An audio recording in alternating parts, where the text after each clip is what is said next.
সুবল মণ্ডল। হ্যাঁ। যাও ভোটটা দিয়েছো।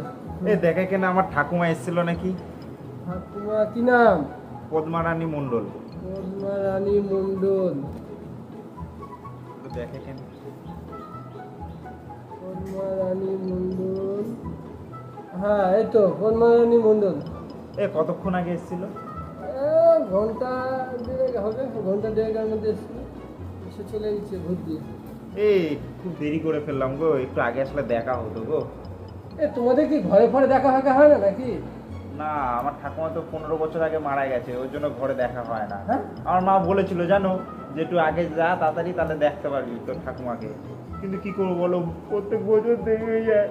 শুধু এই ভোটের কদিন আসে, এসে ভোট দিয়ে চলে যায়। বলছি আপনি সামনের বছর থাকবেন? হ্যাঁ, আমি থাকবো তো, কিন্তু কিন্তু আপনি তাহলে একটু আমাকে একটু ফোন করে দেবেন দাদা, একটু ফোন করবেন। আর যখনই আসবে আপনি একটু ফোন করবেন আমার। ঠিক আছে, বহুত দেখার ইচ্ছা আমার ঠাকুমাটাকে।